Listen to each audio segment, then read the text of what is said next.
Story 1. The Teeth Beneath the Hull. Captain Marcus Webb had spent 40 years on the water, but nothing prepared him for the night. The ocean showed him its true face. The research vessel, Abyssal Pioneer, drifted 300 miles off the continental shelf, its hull suspended above a trench that plunged 7,000 feet into absolute darkness. Marcus stood on the bridge at 3 a.m., watching the sonar display paint abstract shapes in green phosphorescence. His crew of 12 slept below, trusting the night watch to keep them safe from the nothing that surrounded them. The first ping came at 3:17 a.m. Something massive rising from the deep.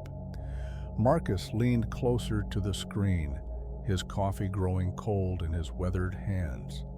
The object, or creature, ascended with impossible speed, a blob of interference that seemed to consume the sonar's attempts to measure it.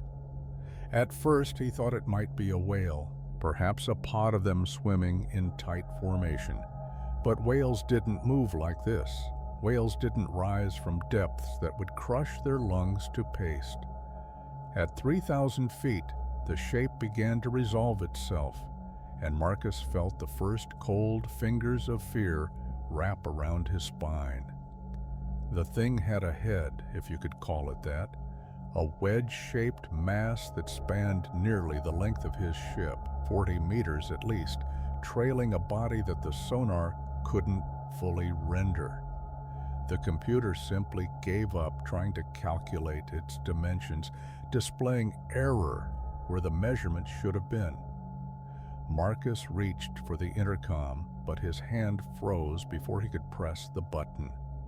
On the screen, the creature had stopped ascending. It hung there 2,000 feet below, perfectly still. And then, slowly, deliberately, it began to circle. The Abyssal Pioneer was being stalked. He finally found his voice and slammed the alarm. The klaxon tore through the ship, dragging his crew from their bunks with the urgency of emergency drills they'd never truly believed they'd need. Dr. Sarah Chen, the marine biologist aboard, was the first to reach the bridge, her eyes still blurred with sleep. "What is it?" she asked, pushing her glasses up her nose. Marcus pointed at the sonar. The creature had completed its first circle and was beginning its second, each revolution bringing it closer to the surface. "You tell me." Sarah studied the display, her face cycling through confusion, disbelief, and finally, a pale recognition that Marcus found more terrifying than any klaxon. "That's not possible," she whispered. "That silhouette, it's like a shark, but the proportions are wrong. The head is too large, and the teeth—" The sonar picked up details now that the thing was closer. Its jaw was slightly open, and the interference pattern suggested multiple rows of protrusions, each one massive enough to show up as a distinct object on the display. "What about the teeth?" Marcus demanded. Sarah looked at him with eyes that had seen too much education to believe what she was seeing. They're curved backward, like hooks, designed not to catch prey, but to prevent escape. The creature completed its second circle at 1,500 feet, then its third at 1,000. By the fourth pass, it was close enough for the depth finder to bounce off its hide, returning readings that made no biological sense.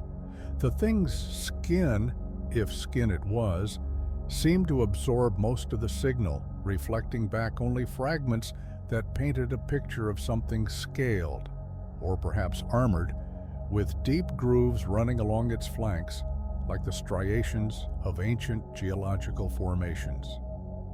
First Mate David Park burst onto the bridge, still pulling on his jacket. "Captain, the crew is assembled. What are your orders?" Marcus opened his mouth to respond, but the words died in his throat. On the sonar, the creature had changed direction. It was no longer circling, it was rising, straight up, directly toward them. "All hands brace for impact," Marcus screamed into the intercom.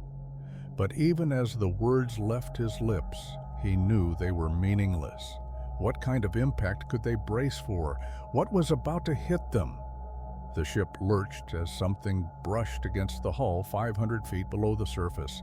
Alarms blared throughout the vessel as sensors registered the contact. Not a collision, a touch. Exploratory, testing. Then the lights went out. Emergency power kicked in 3 seconds later, bathing the bridge in blood-red illumination. Through the reinforced windows, Marcus could see the ocean had changed. The water around the ship was no longer black, but had taken on a luminescent quality, a sickly blue-green glow that seemed to pulse with an organic rhythm. "Bioluminescence," Sarah breathed. "It's producing its own light." The glow intensified, and for the first time they could see it. Not the whole thing. The human mind couldn't have processed the whole thing, but pieces. Fragments of nightmare made flesh. The head rose first, breaking the surface 30 meters from the ship's bow. It was indeed shaped like a shark's, but stretched and distorted, as if the creature had been designed by someone who had only heard sharks described but never seen one. The snout was too long, too narrow, tapering to a point that seemed almost delicate before sweeping back to jaws that defied proportion. And the jaws were open. The teeth were exactly as Sarah had described.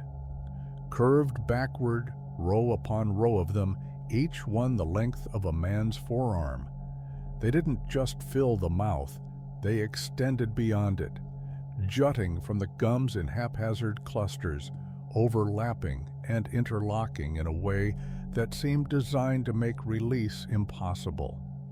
Anything that entered that mouth would be shredded going in and then held, unable to escape, while the creature did whatever came next.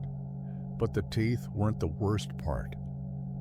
The eyes were. They sat on either side of that elongated head, each one the size of a dinner table, and they were unmistakably intelligent.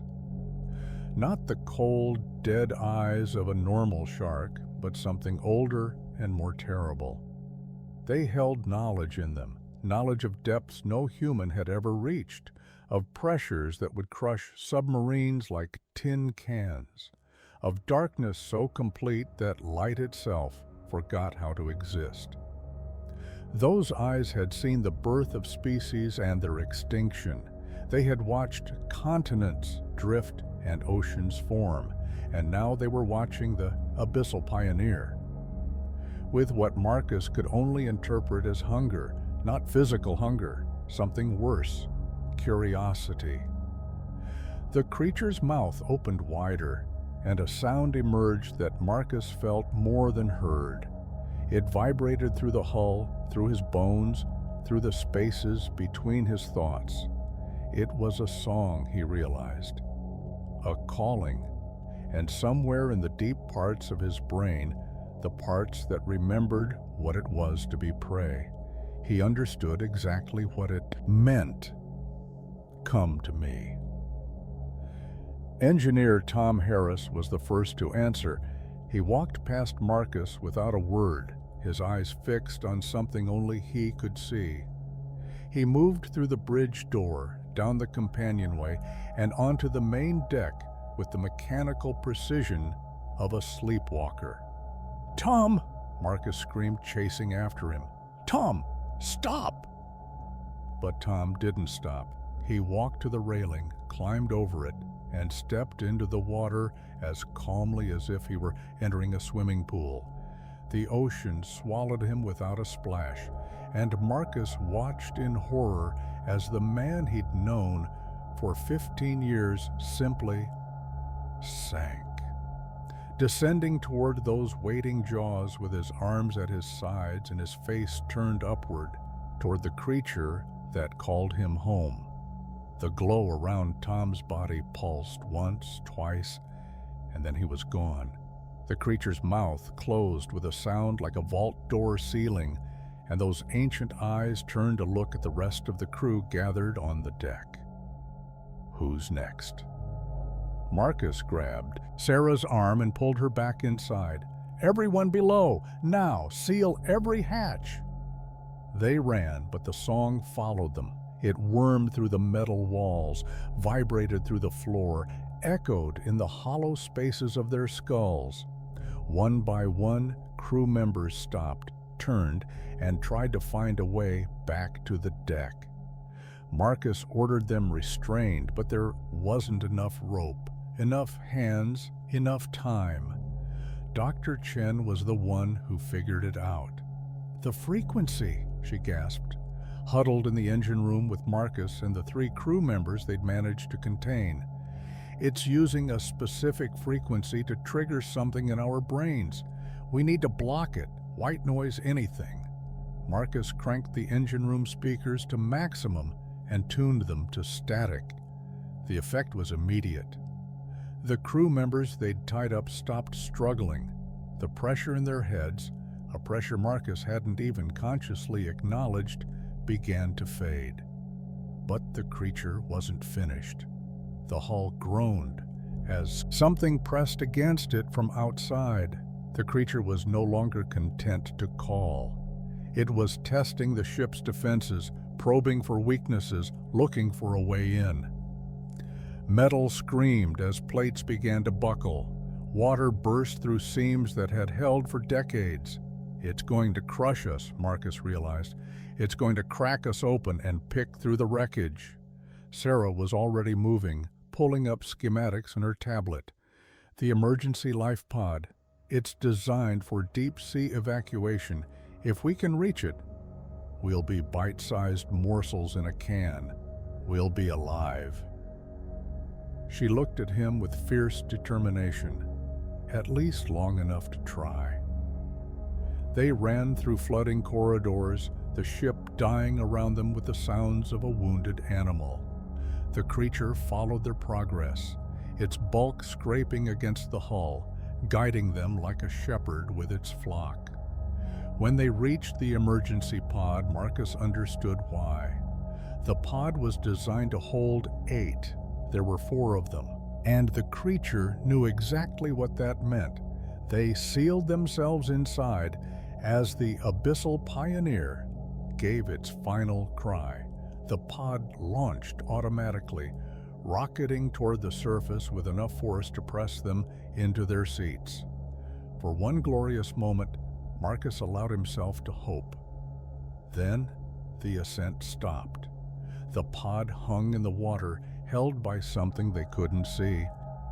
Through the reinforced porthole, Marcus watched as that massive eye drifted into view, close enough to fill the entire window. It studied them, considered them, made its decision. The pod began to descend, not toward the surface where rescue and sunlight waited, down into the trench, into the darkness from which the creature had come, into depths where the pressure would eventually fail the pod's integrity and they would be crushed, broken, made soft enough to... Marcus closed his eyes as the depth gauge climbed past 2,000 feet, then 3,000, then 4,000. Sarah was screaming. The others were praying, and somewhere outside, too close and too vast to comprehend, the creature sang its song of welcome to the new visitors in its domain. At 5,000 feet, the first seal failed. At 6,000, the porthole cracked. At 7,000, as the pod entered the absolute darkness of the trench floor, Marcus opened his eyes one last time and saw what waited for them there. Not one creature, dozens, hundreds. A congregation of nightmares, their bioluminescent glow revealing a landscape of bones, whale bones, ship bones, and other bones that Marcus couldn't identify, but which looked disturbingly human. This was their feeding ground, their nest, their home. And the Abyssal Pioneer was just the latest offering. The pod's hull gave way at 7,243 feet, and the ocean rushed in to claim its prize. Marcus's last sensation was the pressure, not painful, just absolute, and the brush of something against his skin, something with teeth that curved backward, something that didn't want him to escape, ever. Story 2. The Fisherman's Debt. Old Ben Harker had been pulling nets from the sea for 60 years, and in all that time, he had never questioned the deal he'd made with the deep. Not until the night his debt came due. The arrangement had been his grandfather's doing, forged in desperation during the famine of 1892. The Harker family had been starving, their nets empty, their boats rotting on the shore. Then Grandfather Samuel had walked into the ocean one moonless night and walked out again with a catch that saved the village. From that day forward, the Harkers never wanted for fish, but every gift has a price. Ben learned the truth on his 10th birthday, when his father took him to the old lighthouse and showed him the shrine hidden in its basement. Stone walls covered in barnacles, an altar stained with something dark, and above it all, a carving of something that had too many eyes and too many mouths and fins that looked like hands. "We feed it," his father had said. "Once every generation we feed it, and it lets us live." Ben had nightmares for years after that, but as he grew older, as his own net swelled with catches that made other fishermen weep with envy, he pushed the memory down. It was just a story. A superstition. The Harkers were simply good at their trade. Now he was 78, the last of his line, and the thing in the deep was hungry. It started with the dreams. Every night for a month, Ben found himself standing on the deck of his boat, the Marguerite, staring down into water that glowed with an inner light. Something moved beneath the surface, something that called to him in a voice like grinding coral. Benjamin Harker, son of Thomas, grandson of Samuel, the contract stands. He woke each morning with salt on his lips and sand between his toes, though he'd gone to bed clean and dry. His wife, God rest her, had been dead for 20 years. His children had fled to the cities, wanting nothing to do with fishing or their father's strange ways. He was alone, and the voice in the water knew it. "You have taken so much. Now it is time to give." The fish started dying on the 15th night. Ben pulled up his nets to find them full of rotting corpses, their scales sloughing off, their eyes white and staring. The stench was unbearable, but worse than the smell was the pattern. Each dead fish had been arranged to face the same direction, toward the old lighthouse, toward the shrine he'd tried to forget. He visited it that night for the first time in 50 years. The lighthouse had been abandoned since the 60s, but the basement door still opened at his touch, as if it had been waiting for him. The stairs were slick with seawater, and the sound of dripping echoed in the darkness like a slow heartbeat. The shrine was exactly as he remembered: the altar, the stains, the carving. But now there was something new. A child sat on the altar, no more than 5 or 6 years old, with skin the color of the colors, moonlight and hair like strands of kelp. She looked at Ben with eyes that held no whites, only darkness that swirled like the depths of the ocean. "Hello, Benjamin," she said in a voice that was not a child voice. I have waited so long for you." Ben stumbled backward, his heart hammering against his ribs. "What are you?" "You know what I am," she smiled. And her teeth were needle thin and went back too far into her mouth. "Your grandfather named me, your father served me, and now you will pay me." "I never agreed to anything," Ben protested. But even as he spoke, he felt the lie in his words. Every fish he'd caught, every storm he'd survived, every year of prosperity while a other family starved, it had all been borrowed. The creature in the deep had been keeping a ledger, and now it was time to balance the books. The terms were clear, the child thing said. Once every generation. Your father offered your mother's brother. Your grandfather offered his own wife, and you, Benjamin. She tilted her head, and the movement was too fluid, too boneless to be human. You have no one left to give, so you will give yourself. No. Ben backed toward the stairs. I won't. I reject the contract. I reject. You cannot reject what is already written in your blood. She moved then, and Ben finally understood that she wasn't sitting on the altar. She was growing from it, her lower body fusing with the stone like a sapling grafted to an older tree. Her form stretched and twisted, the child shape collapsing into something far larger, far older, far more terrible. The thing that had been masquerading as a little girl now filled the basement, its true form pressing against the walls with wet, sucking sounds.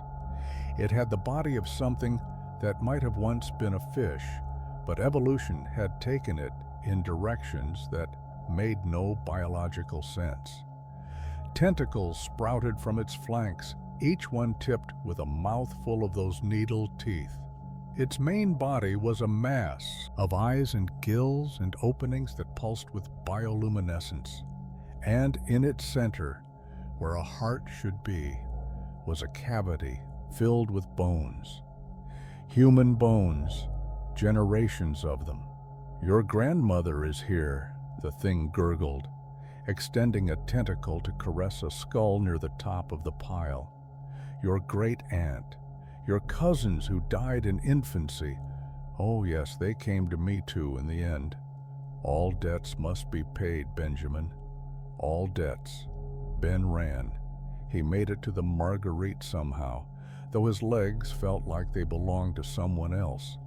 The engine roared to life, and he pushed the throttle to its limit, pointing the bow toward the open ocean, not toward shore where it might follow, toward the deep water where he could... What? What could he do against something that had haunted his family for over a century?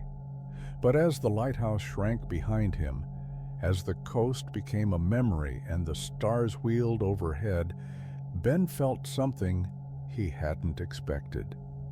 Peace. The running was over. The pretending was done. He'd known on some level that this night would come. He'd always known. The ocean around him began to glow. They came from below, hundreds of them.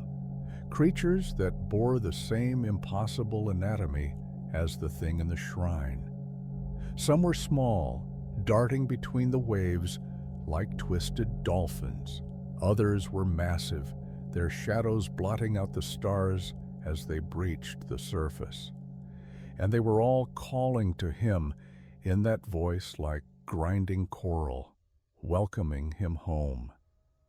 Ben cut the engine and let the Marguerite drift. There was no point in running. There had never been any point. The largest of them surfaced directly beside the boat, its body rising from the water like a mountain emerging from the sea. Ben looked into its eye, a single eye the size of his entire vessel, and saw his grandfather staring back at him, not trapped, not tortured, but changed. Part of the swarm now, part of the debt. Benjamin, it said with Samuel Harker's voice, "Welcome to the family." They came for him gently, almost tenderly. The tentacles wrapped around his limbs not to crush, but to guide, lowering him into water that was warm despite the hour. Warm because so many bodies pressed together beneath the surface. He felt himself being passed from creature to creature, each one studying him, tasting him, learning him. And then he felt himself beginning to change. It didn't hurt. That was the surprising thing. His bones softened, his skin grew translucent, his eyes multiplied and spread across his face to take in the pressure and the darkness that would be his new home. He breathed water for the first time and found it easier than air had ever been. The debt was paid. Ben Harker was no more. But the thing that wore his memories, the thing that now swam in the lightless depths where no human had ever ventured, was content. It had served its family for 60 years above. Now it would serve its true family for eternity below.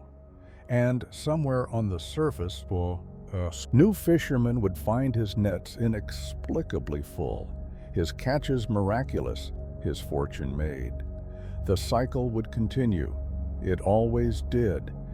Some debts were meant to be passed down. Some prices were meant to be paid in installments, and the thing in the deep had nothing but time.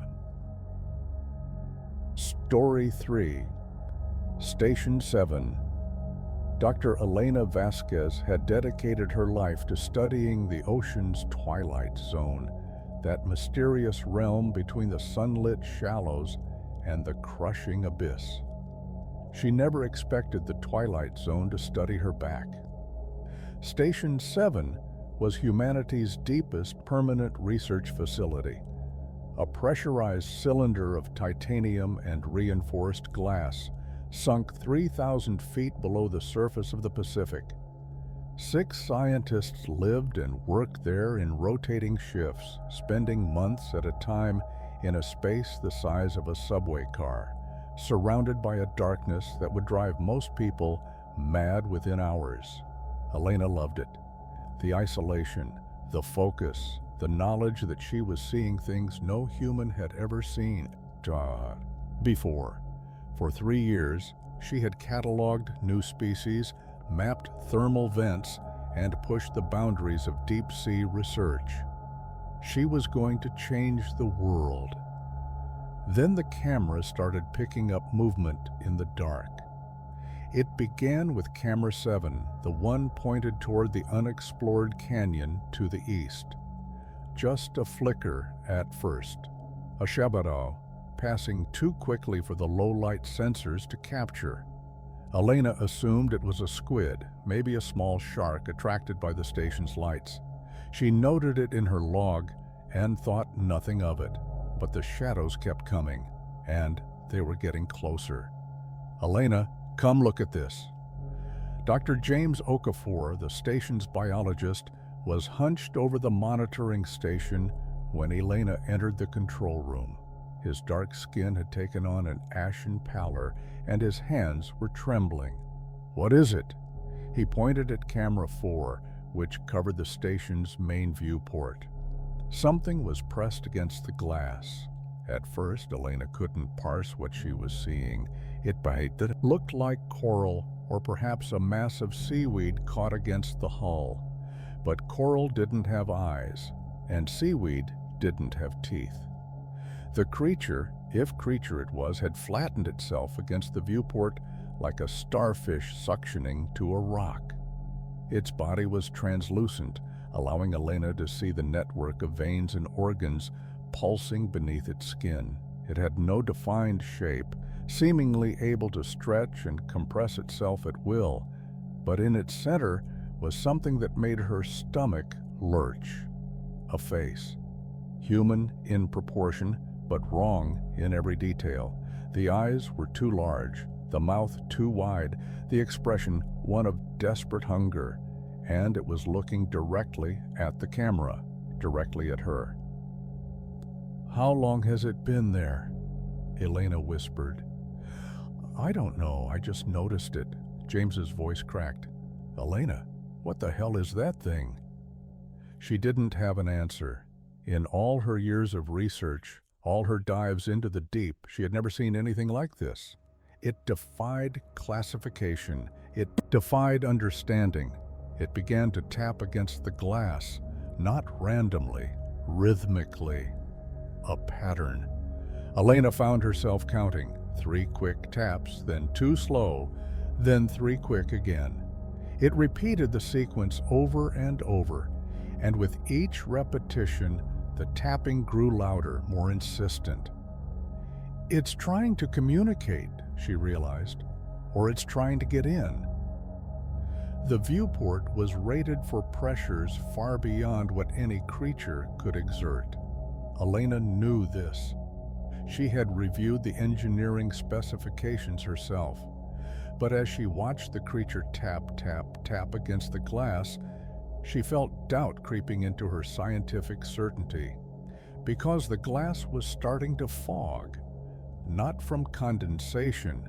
There was no temperature differential that could cause that. The fog seemed to be spreading from the creature itself, as if it was secreting something that reacted with the polymer coating. The viewing area grew smaller with each passing minute, and as it did, the creature's tapping grew more frantic. Dr. Sarah Mikhailova, the station's engineer, burst into the control room. We have a problem. The communications array just went down. Down how? James asked. Cut. Something severed the cable to the surface relay.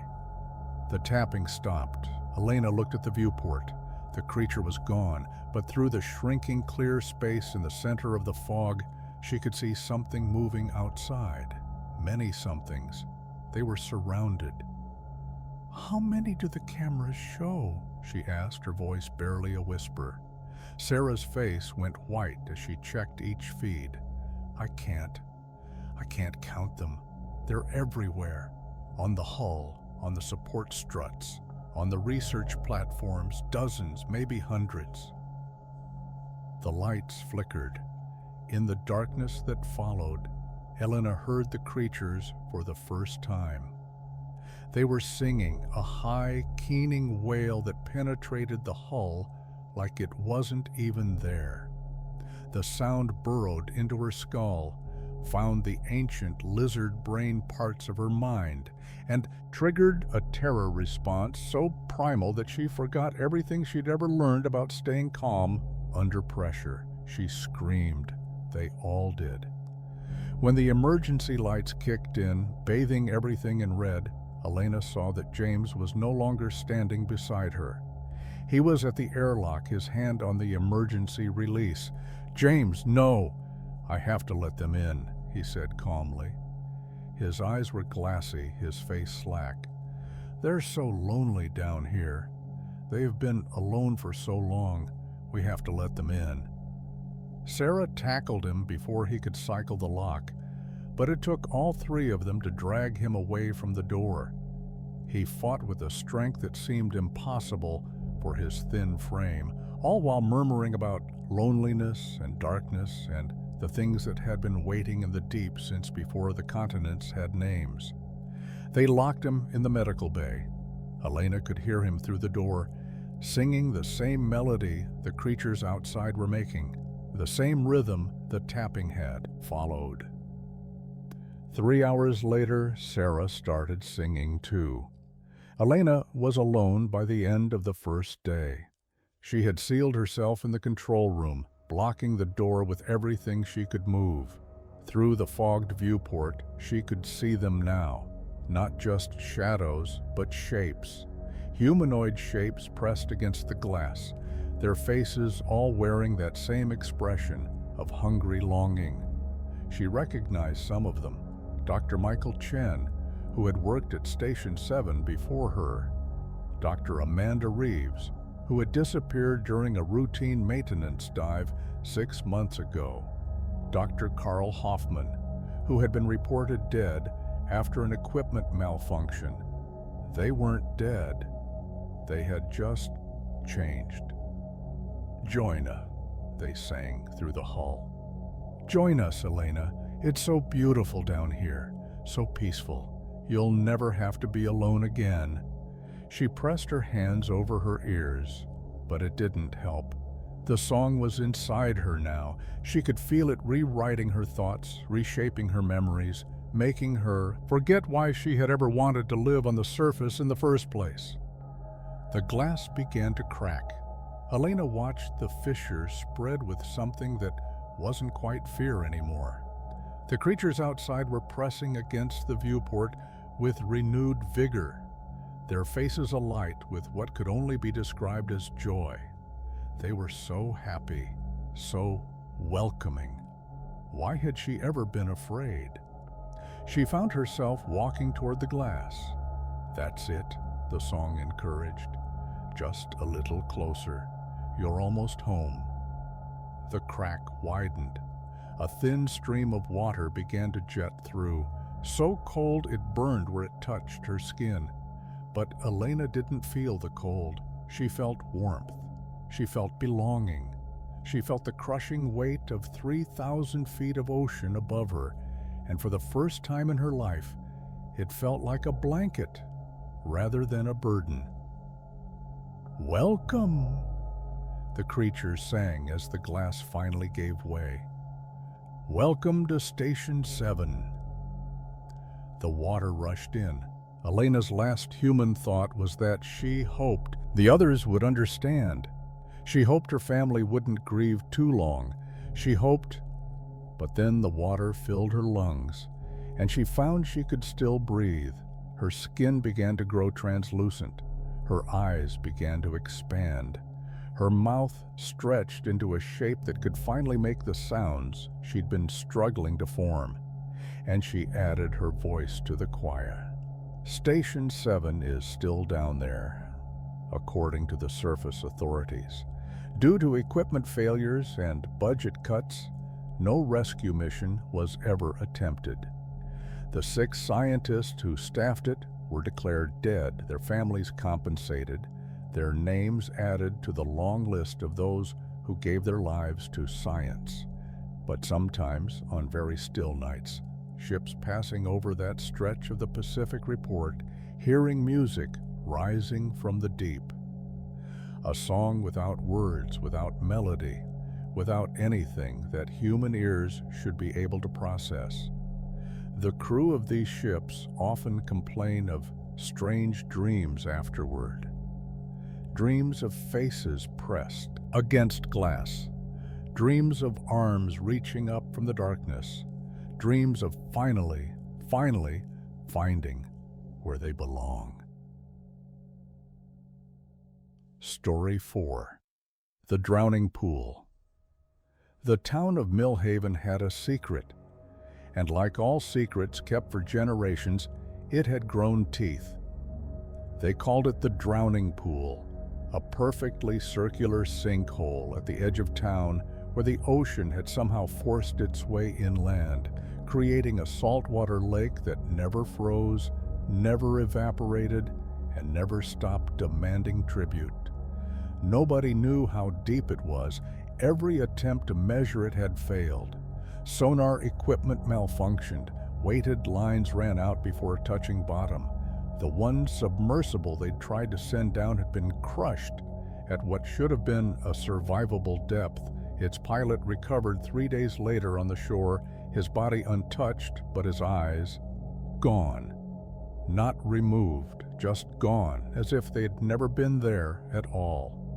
Lily Chen had grown up hearing stories about the pool. Her grandmother, who still spoke with a Cantonese accent after 60 years in Maine, told her that something lived at the bottom, something old, something patient, something that had made a deal with the town's founders 200 years ago, a deal that kept Millhaven prosperous and safe from the storms that devastated other coastal communities.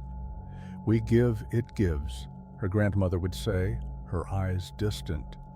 That is the arrangement. Lily had always assumed these were just stories, colorful immigrant folklore mixed with local superstition. Then her brother disappeared. Michael was 17 when he walked out of the house one November night and never came back. The police found his footprints leading to the edge of the drowning pool. They found his jacket folded neatly on a rock. They found a single shoe floating on the water's surface. But they never found Michael. "He's not dead," Lily told anyone who would listen. "He's not. I would feel it if he was dead." But months passed, then years. Lily went to college. She got a degree in marine biology. She specialized in deep-sea ecosystems. And she never stopped researching the drowning pool. At 28, she came home to find answers. The pool was exactly as she remembered. A perfect dark circle, maybe 100 feet across. Its waters so still they looked like obsidian. No plants grew at its edges, no birds flew over it. Even the fish in nearby streams avoided the underground channels that connected to it. Lily set up her equipment on the rocky shore, underwater cameras, pressure sensors, chemical analyzers, and a prototype sonar system she'd designed herself, one capable of penetrating to depths that commercial equipment couldn't handle.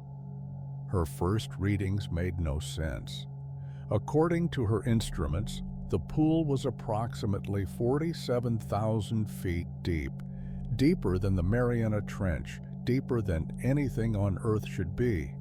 The pressure at the bottom should have been unimaginable, yet the water chemistry suggested something was living down there, something producing organic compounds that rose through the water column like thermal plumes from volcanic vents.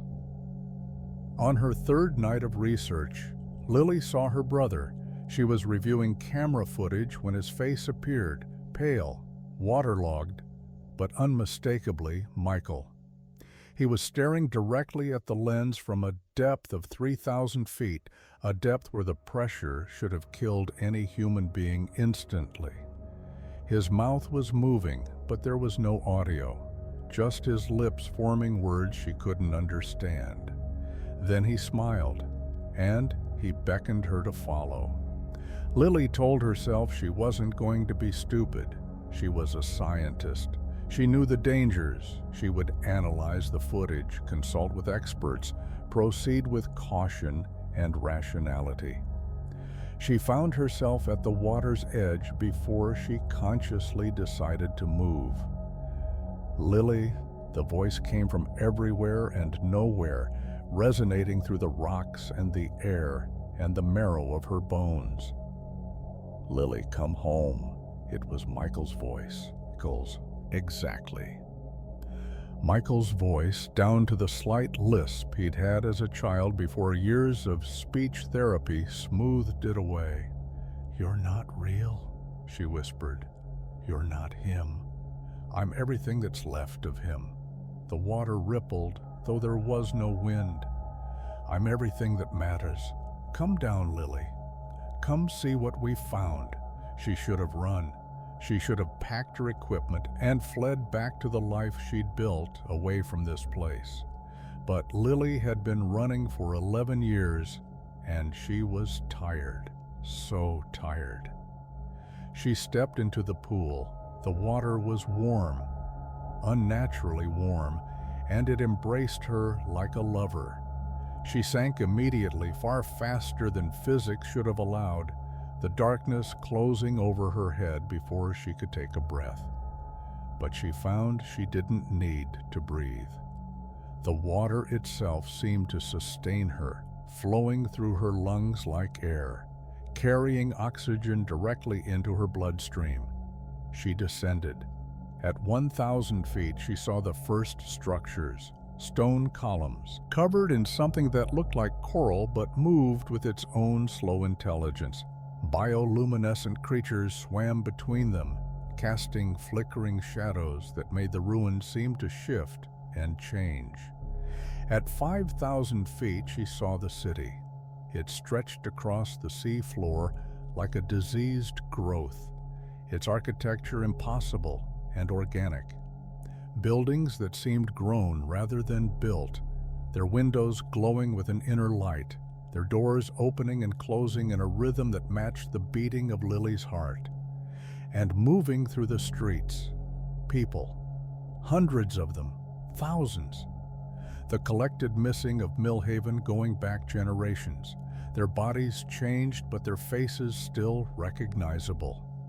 Old photographs lined the walls of Lily's grandmother's house, and she saw those faces now. The Hendersons, who had disappeared in 1952, the Kowalski twins, who had walked into the pool on their 18th birthday in 1978, the pastor who had vanished the night his church burned in 1923. They were all still here, all still living after a fashion. Michael was waiting for her at the center of the city, standing on a dais of black stone in front of something that made Lily's mind recoil. It was too large to perceive all at once, a mass of eyes and mouths and appendages that seemed to exist in more dimensions than the human brain could process. Where she looked directly at it, her vision fragmented into colors that shouldn't exist. Where she looked away, she could feel it watching her. "This is the benefactor," Michael said. His voice was the same, but his eyes had changed. They were solid black now, reflecting the city's glow like oil slicks. The one who made Millhaven possible. The one who made us possible. "What are you?" "We're the price." He spread his arms to encompass the city, the people, the thing on the dais. 200 years ago, our ancestors made a deal.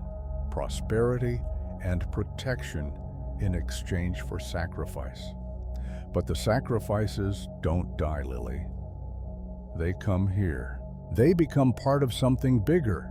The thing behind him moved, and Lily felt its attention focus on her like a physical weight. It was curious. It was hungry. It was patient in a way that only something immortal could be. "You have a choice," Michael continued. "You can go back to the surface, forget what you've seen, live out your life in the light." He paused. "Or you can stay, join us, be part of the family again." Lily thought about her apartment in Boston, her job, her friends who didn't know where she'd come from or what waited in her hometown. She thought about the empty space at every family gathering where Michael should have been. She thought about how tired she was of running. "Will it hurt?" she asked. Michael smiled, that same crooked smile he'd had as a kid, the one that always made her feel safe. Only at first.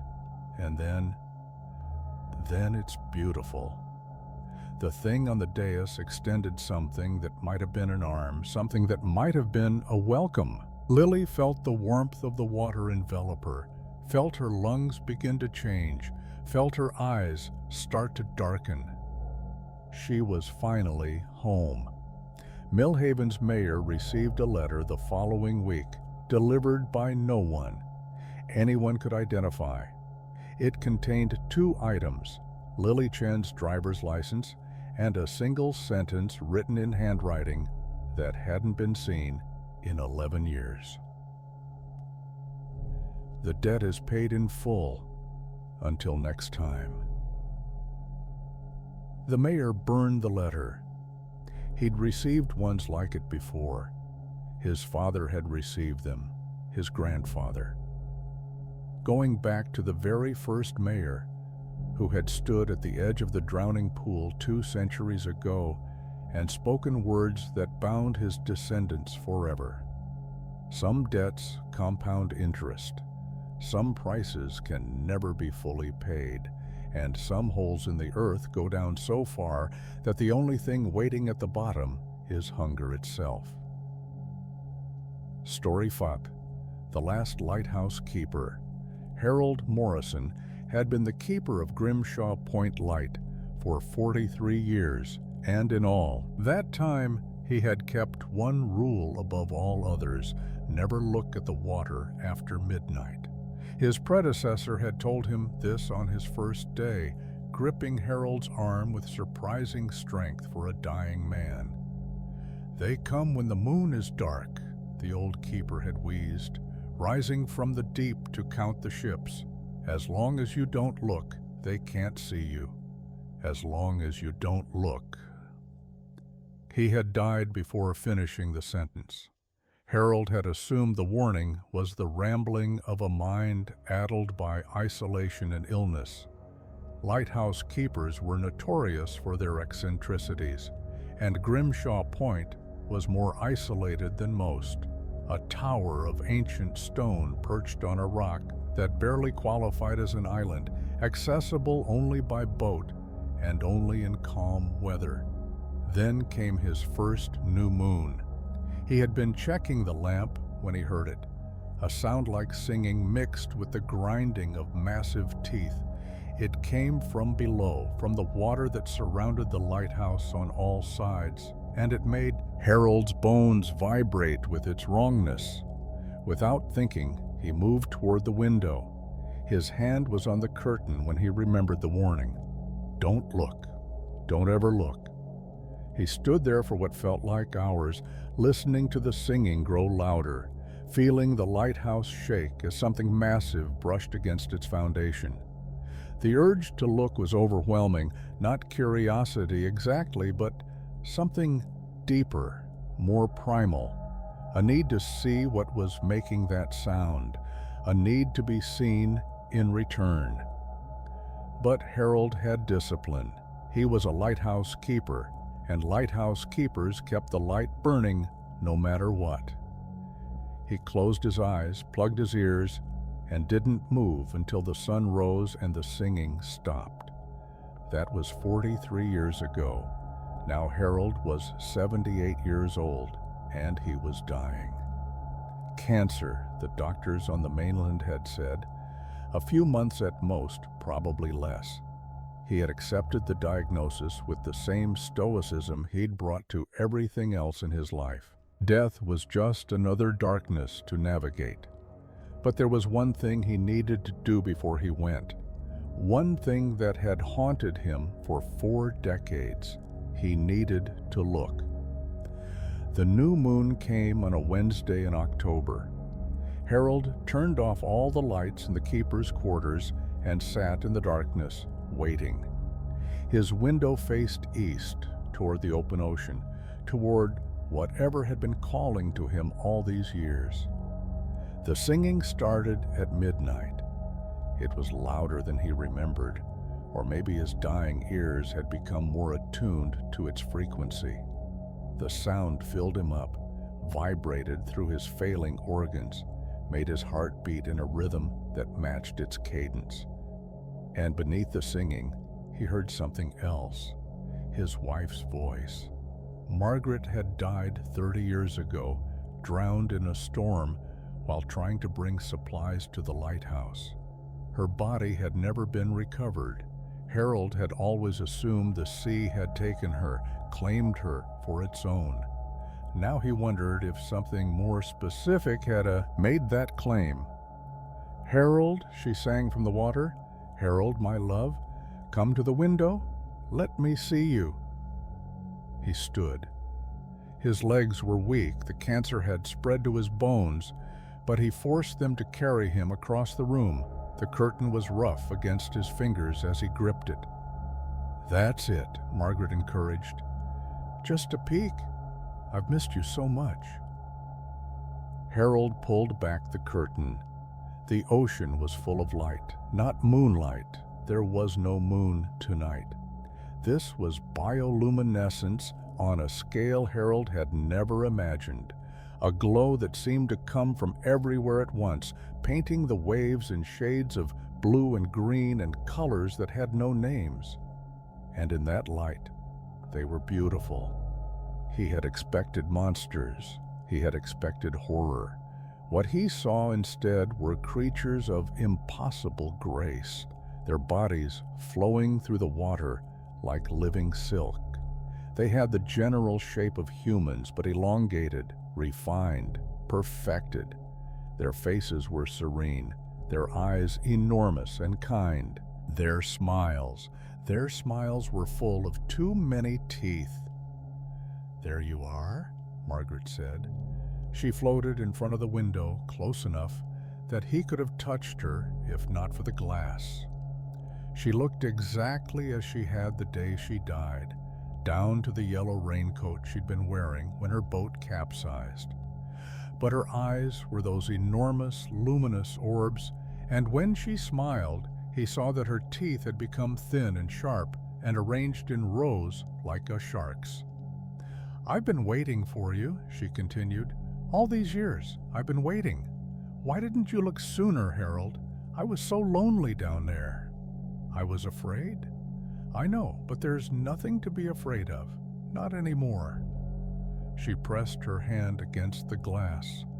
"Come with me. The water is warm, and the pressure doesn't hurt after a while. We can be together again, forever." Harold felt the pull. It was stronger now than it had ever been, a gravitational force that seemed to come from the center of his chest. His hand moved toward the window latch of its own accord. "That's it," Margaret whispered. "Open the window, let me in." He could do it. He could be with her again. All those years of loneliness, of guilt over surviving when she hadn't, of waking in the night reaching for a body that wasn't there, they could all be over. All he had to do was open the window. His fingers closed around the latch. "I love you, Harold," Margaret said. "I always have." And that was what stopped him, because Margaret had never said those words, not once in all their years together. She had shown her love in 1,000 other ways, in meals prepared and shirts mended and silences shared, but she had never been able to say it out loud. Some trauma from her childhood had made the words impossible for her. Harold had understood. He had never pushed. The thing outside the window was not his wife. "You're not Margaret," he said, and watched the creature's face contort with frustration. "Of course I am. No, you're something else. Something that found her body and learned her face, but you don't know her. You never did." The creature's beautiful facade began to crack. The serene expression twisted into something alien and hungry. The eyes, which had seemed so kind, now held nothing but ancient, terrible emptiness. "Open the window, Harold." The voice was no longer Margaret's. It was the grinding of the continental plates, the roar of the abyssal trenches, the sound of time itself being devoured. "Open it, or we will break it down." The lighthouse shook as something massive struck its foundation. The glass in the window cracked, but held. It had been designed to withstand hurricane-force winds, and apparently, whatever ancient evils lurked in the deep. "You can't have me," Harold said. "I've kept the light burning for 43 years. I've warned every ship away from your reach. You've gone hungry because of me. And now you will feed us." The creatures surged against the lighthouse, their beauty abandoned entirely. Harold saw their true forms now, nightmare shapes with too many limbs and too few boundaries, bodies that existed in geometries the human mind rejected. They climbed the tower's walls like spiders, their claws scraping against the stone, their mouths opening and closing in that terrible song. Harold had one chance. He ran for the lamp room, his dying body screaming with every step. The lighthouse's light had been automated for decades, but Harold had maintained the old manual system. The lens, a massive Fresnel apparatus that focused the beam into a blade of pure illumination, still worked perfectly. He reached the lamp room just as the first creature broke through the window below. He could hear them swarming up the stairs, their singing filling the tower with madness. But his hands were steady as he activated the manual override and aimed the beam straight down. The light pierced the darkness like a spear. Where it touched the creatures, they screamed, a sound that was almost satisfying after decades of their hunting songs. They burst apart, dissolving into clouds of bioluminescent particles that scattered on the wind. The ones on the stairs fell back, shrieking, tumbling out of the shattered windows to plunge into the sea below. But the beam wasn't strong enough to reach the water. Down there, in the depths where no light had ever penetrated, Harold could feel them regrouping. Thousands of them, millions. An army of the deep that had been hunting these waters since before humans learned to float.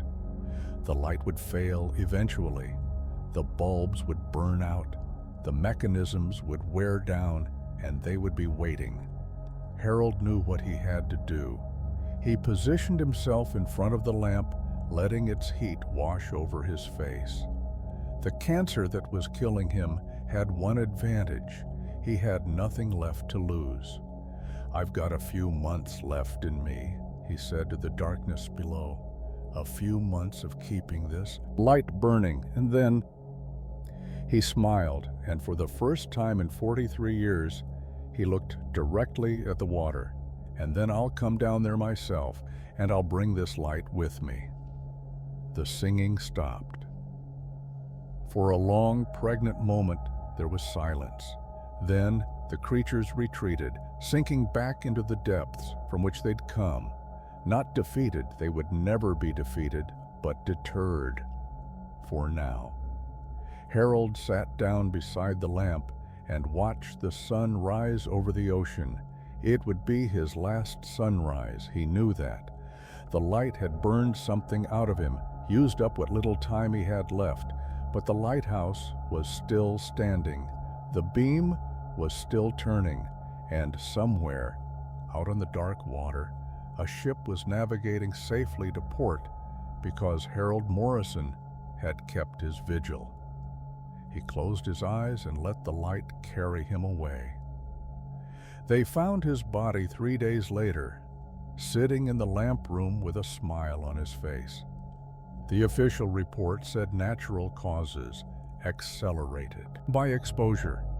It said nothing about the scratches on the walls, the cracks in the windows, or the strange phosphorescent residue that coated every surface below the lamp room. The lighthouse was decommissioned shortly after. Automated beacons on nearby buoys took over its function, and the tower was left to crumble. But on new moon nights, sailors who pass Grimshaw Point still report seeing a light in the old tower, a light that shouldn't be there, burning with an intensity that no natural source could produce. And beneath that light, in the waters that no one dares to fish anymore, something watches, waiting, patient, hungry. Story 6. The Collection. Dr. Victoria Reed had spent her career studying prehistoric marine life, but nothing in the fossil record prepared her for what she found in the trench. The discovery came on the 47th dive of the Deep Explorer Expedition, a privately funded mission to map the unexplored regions of the Pacific's abyssal zone. Victoria was on board as the lead paleontologist, there to analyze any unusual specimens the remote-operated vehicle might encounter. The ROV's cameras showed the usual landscape at first. Gray sediment, scattered rocks, the occasional deep-sea creature drifting through the frame like a ghost. Then the seafloor dropped away into a canyon that the map said shouldn't exist. "That's impossible." "Oh," the pilot muttered. "We've surveyed this area 3 times. There's no canyon here." But the cameras didn't lie. The canyon stretched for miles in both directions, its walls so steep they were almost vertical. And at the bottom, "Oh my God," Victoria whispered. "Bones. Millions of them. A graveyard of marine life spanning millions of years. Species piled atop species in a tangle of calcium and cartilage. Victoria recognized whale skeletons, their rib cages large enough to house small buildings. She saw the distinctive shapes of giant squid, their beaks scattered like seeds. She saw fish, bones and shark bones, and bones that didn't match anything in her databases. But the most disturbing part wasn't the quantity, it was the arrangement. The bones weren't scattered randomly. They were organized, sorted, arranged in patterns that suggested intelligence and purpose. Smaller specimens formed borders around larger ones. Similar species were grouped together. And in the very center of the canyon, the bones had been assembled into something that made Victoria's breath catch in her throat. A sculpture, a monument, a shrine. It depicted a creature she had never seen before, couldn't have imagined before. The bones formed a rough approximation of its shape, a body that was all mouth and appetite, with fins like wings and eyes like black holes. Proportionally, if the sculpture was accurate, the living creature would have been nearly 100 meters long. "That can't be real," the pilot said. "Nothing that big could survive." "The megalodon grew to 18 meters," Victoria replied automatically. "If the conditions were right, if there was enough food." She trailed off because the cameras had found something else. Something that made the bone sculpture look like a child's toy. Movement. Something was down there with the ROV. Something massive, sliding through the darkness at the canyon's edge. The cameras could only capture fragments, a fin like a sail, an eye that reflected the ROV's lights with an inner glow, teeth that caught the light as they passed. So many teeth.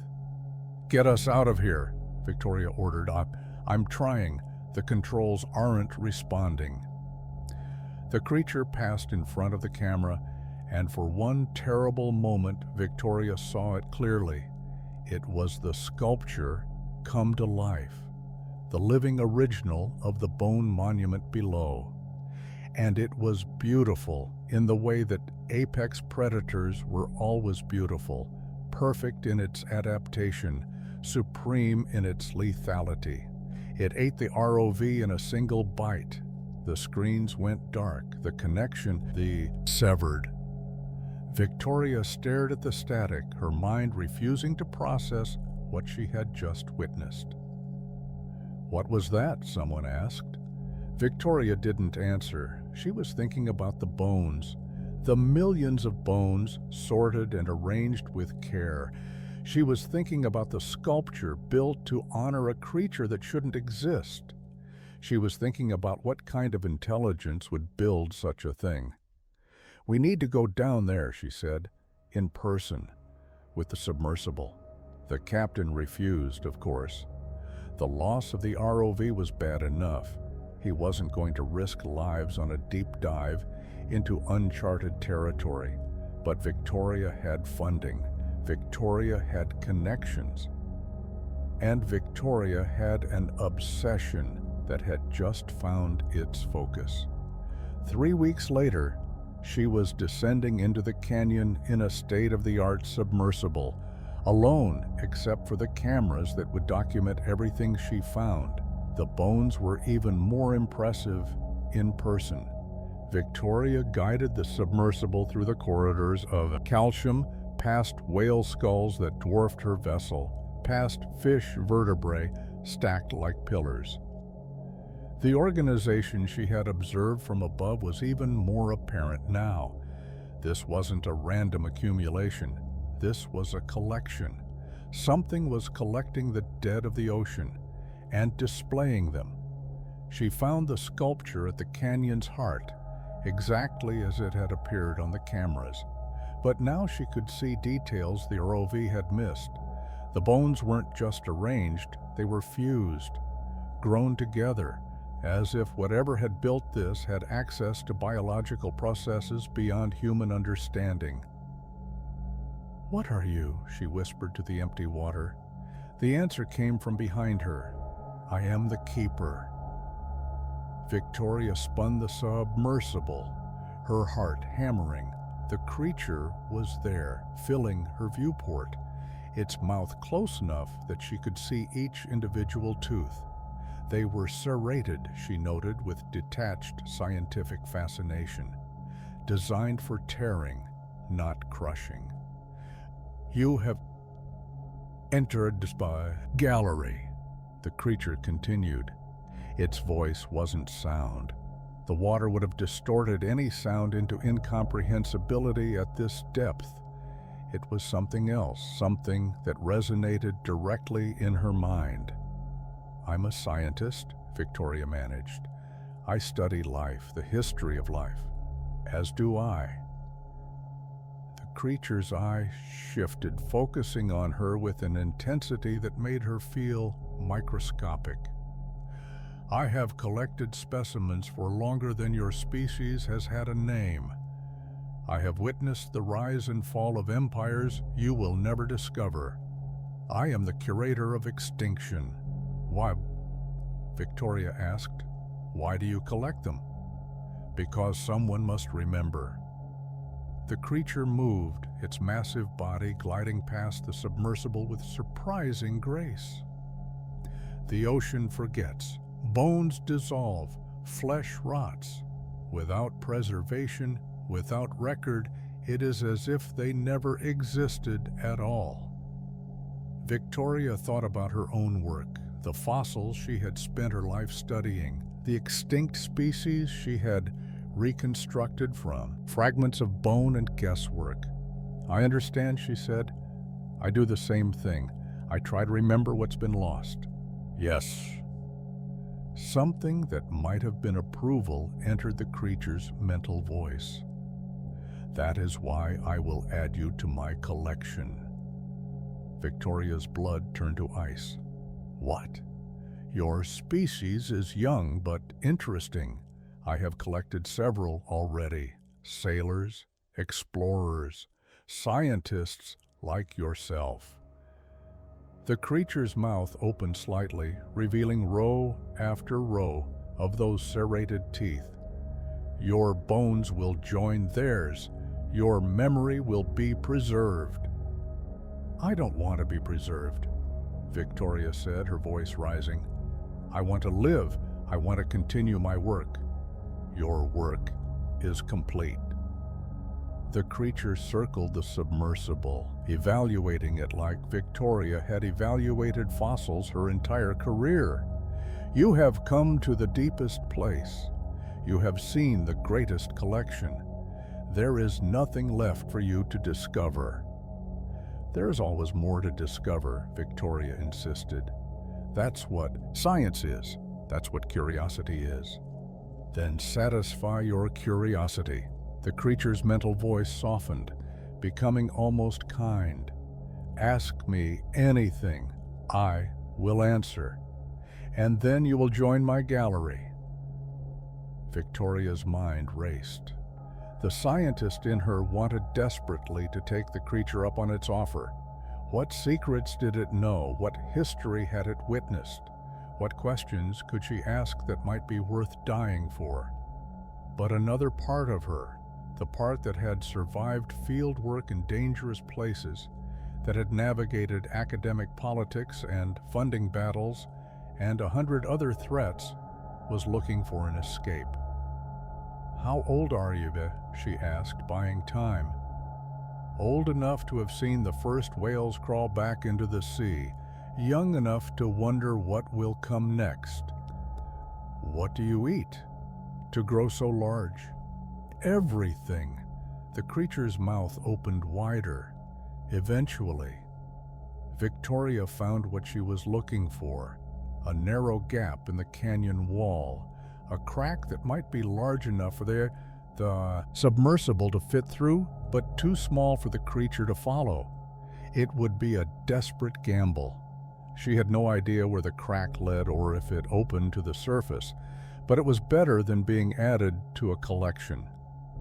"One more question," she said, adjusting the submersible's trajectory as subtly as she could. "Ask, what happens to the ones who escape?" For the first time, the creature's mental voice held something that might have been humor. "No one escapes." Victoria gunned the engines. The submersible shot toward the crack in the wall, scraping against bone formations and ancient stone. Behind her, she felt the creature's surprise, then its rage, then its terrible pursuit. The water churned as that massive body lunged after her, its jaws snapping at the submersible's tail. The crack was smaller than she'd hoped. The submersible's hull screamed as it forced its way through, metal buckling, instruments sparking. Victoria was thrown against her harness as the vessel twisted and scraped and somehow, impossibly, made it through to the other side. She emerged into open water, the seafloor rising beneath her toward the distant surface. Behind her, she could hear the creature's fury, that mental voice screaming curses in languages older than humanity. "I will find you," it promised. "I will add you to my collection. All things come to my gallery in the end." Victoria didn't respond. She pointed the damaged submersible toward the surface and began the long ascent to light, to air, to a world that had no idea what waited in its deepest places. She never published her findings. Who would believe her? The footage had been corrupted when the hull buckled. The only evidence she had was the memory of those bones, that sculpture, that voice in her mind. But every time she sees a skeleton in a museum now, she thinks about the gallery at the bottom of the sea. Every time she reads about a ship disappearing in the Pacific, she wonders if its crew has been added to the collection. And every night, before she falls asleep, she hears the same voice whispering from the dark, "All things come to my gallery in the end." She knows it's only a matter of time. Story 7. The Nursery. They found the ship 3 miles down, exactly where the old map said it would be. The Esperanza, lost in 1892 during a hurricane that had killed all hands.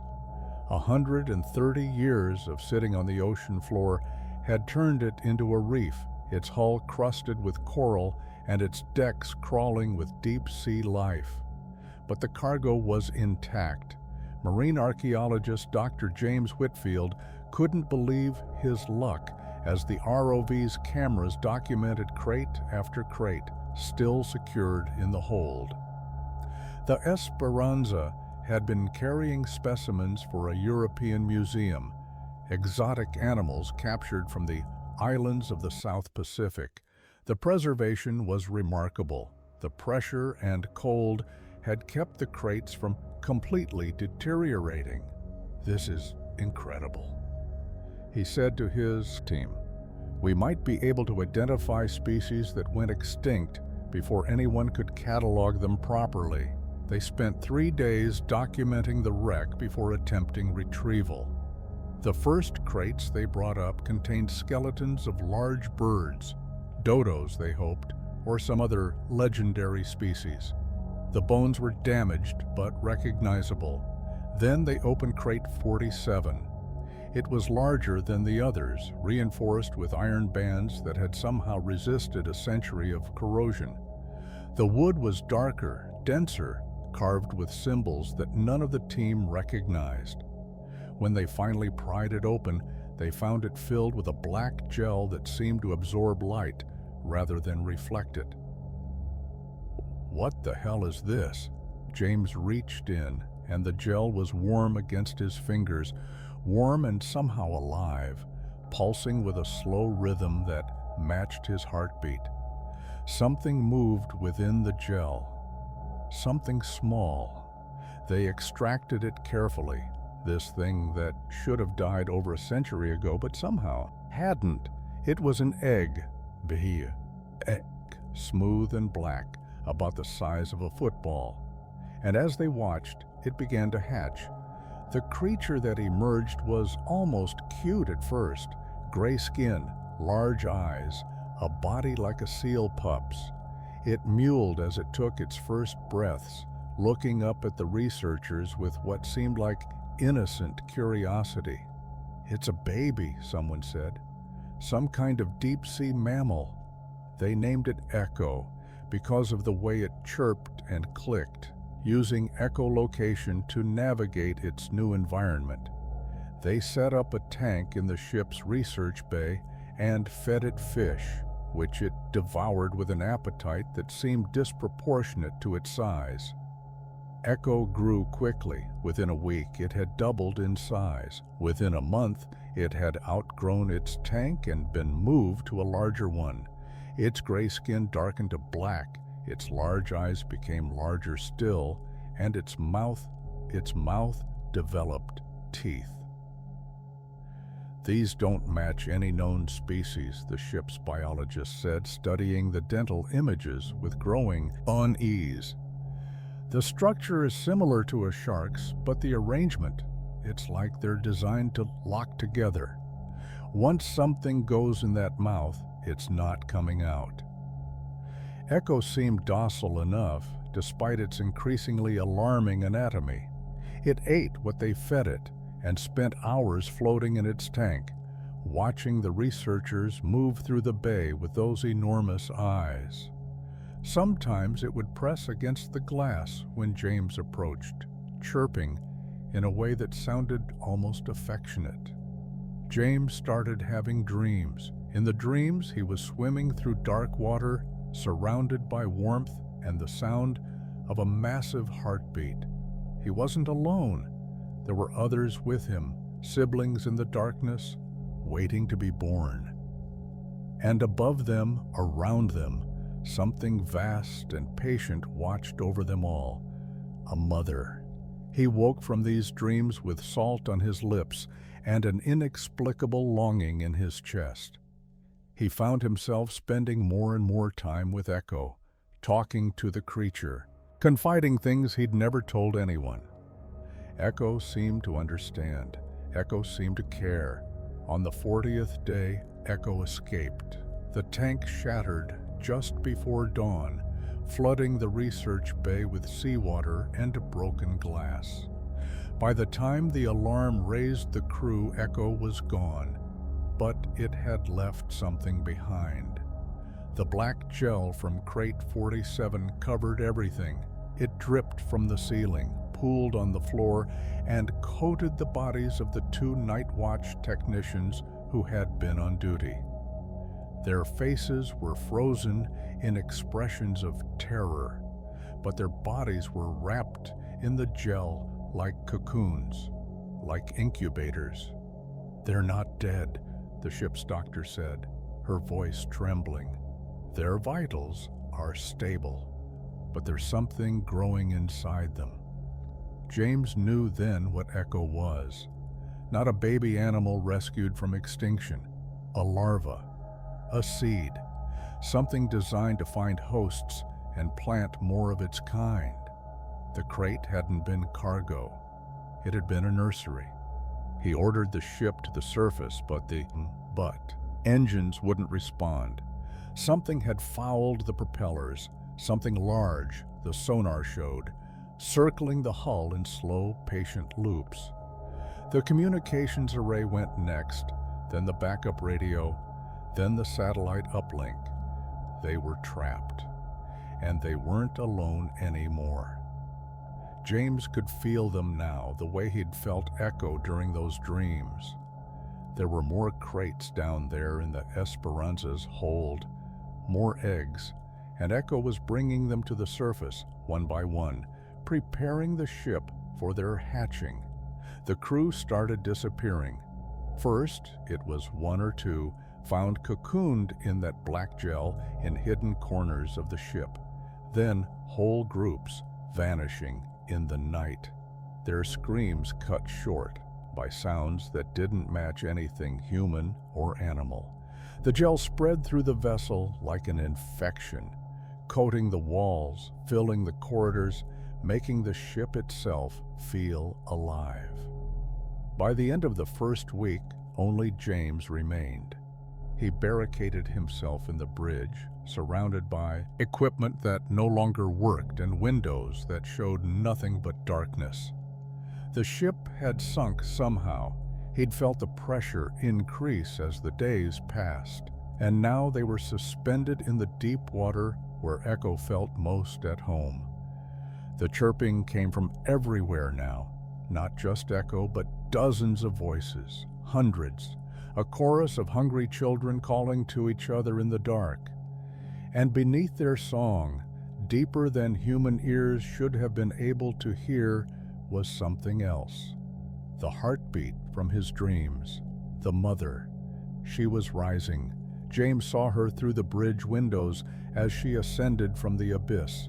She made Echo look like an insect. Her body was the size of a submarine, her mouth large enough to swallow the ship whole. But she didn't attack. She simply rose, positioning herself alongside the vessel, and pressed one enormous eye against the glass. In that eye, James saw his crew, not dead, but changed. They floated inside her body like embryos in a womb, their forms merging with hers, becoming part of something larger. They weren't suffering. If anything, they looked at peace. "Join us," they whispered through the glass. "Join us, James. The water is warm. The darkness is kind. You'll never be alone again." Echo appeared beside the mother, no longer the cute creature James had helped raise, but a fully grown hunter, sleek and terrible and beautiful. It pressed against the glass where James's hand rested, chirping in that same affectionate way. "You helped me live," it seemed to say. "Let me help you." James could feel the gel seeping under the door behind him, warm and welcoming. He could feel the pull of the mother's heartbeat, syncing with his own. He could feel the loneliness of his life above, the failed marriages, the dead-end career, the decades of isolation masked by academic achievement, falling away like old skin. He opened the door. The gel embraced him, flooding his lungs with something that wasn't quite water and wasn't quite air. His body began to change, his skin darkening, his eyes growing, his teeth sharpening into rows that locked together. The last thing James Whitfield thought, before he became something else entirely, was that he'd finally found where he belonged. The mother carried her children back to the deep, to the ancient trenches where her kind had waited since before the continents had names. There were so many of them now, thousands of new siblings, all hatched from the nursery that had been recovered from the sea floor. And there were more nurseries out there, more ships that had carried mysterious cargo, more crates waiting to be opened by curious hands. The ocean covered 70% of the earth. Humanity had explored less than 5% of it. The nurseries were patient, the mothers were waiting. And somewhere deep beneath the waves, Echo chirped contentedly and began to grow. Story 8. The Coral Kingdom. They said the Great Barrier Reef was dying. And maybe that's why no one noticed when parts of it started to wake up. Marine researcher Dr. Anna Chen had spent her career documenting the reef's decline, cataloging the bleaching events and species extinctions that marked humanity's slow murder of one of Earth's greatest wonders. She thought she knew coral, its biology, its behavior, its response to environmental stress. She didn't know anything. The discovery came during a routine dive near the reef's northern edge, in a section so damaged by warming waters that most scientists had written it off as unsalvageable. Anna was collecting samples when she noticed something strange, a patch of coral that wasn't just surviving, but thriving. It was unlike any coral she'd seen before. The colors were wrong, too vibrant, too varied, cycling through hues that seemed impossible for any natural organism. The structure was wrong too, forming shapes that suggested architecture rather than biology. Arches, columns, doorways, and when Anna touched it, it touched back. The sensation was electric, a surge of something that shot through her wetsuit and into her nervous system. Images flooded her mind, not memories exactly, but impressions. Age beyond comprehension, intelligence beyond measure, a kingdom beneath the waves, waiting to reclaim its throne. She pulled her hand away, gasping into her regulator. The coral pulsed once, twice, and then was still. Anna should have reported it. She should have called in experts, documented the phenomenon, followed every protocol her scientific training demanded. Instead, she came back the next day, alone. The coral formation had grown overnight, impossibly, exponentially, spreading across the dead reef like a living carpet. And it wasn't just spreading horizontally anymore, it was building. Structures rose from the seafloor, intricate and organic, forming what Anna could only describe as buildings. Not human buildings, but buildings nonetheless. Spaces designed for occupation, for habitation, for purposes she couldn't begin to guess. And moving between them, things. They had been fish once maybe, or crabs, or octopi, or 100 other species that called the reef home. Now they were something else, hybrid creatures that merged coral and flesh, their bodies encased in living stone, their eyes glowing with the same impossible colors as the formation around them. They moved with purpose, carrying materials from one structure to another, building, always building. And they watched Anna with recognition. "You came back," something said, not audibly. The words formed directly in her mind, bypassing her ears entirely. "We hoped you would." Anna spun, searching for the source of the voice. She found it in front of her, a figure rising from the coral floor, humanoid in shape, but formed entirely from living reef. Its face was a mask of polyps and anemones, its eyes were pearls of bioluminescence, and when it moved, Anna could see the skeleton of coral beneath its skin. "What are you?" she managed to think. "We are what was, what will be again." The figure extended a hand toward her, 5 fingers. Each one a different species of coral, fused together into something that should have been grotesque, but was instead beautiful. The landwalkers have forgotten us, but we remember them.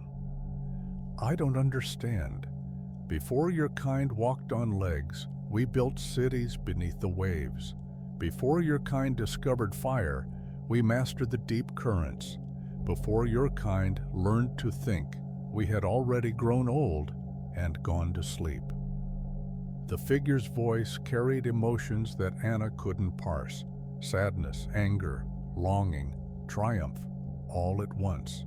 The world changed. We waited. And now the seas are warm again, warm as they were when we ruled.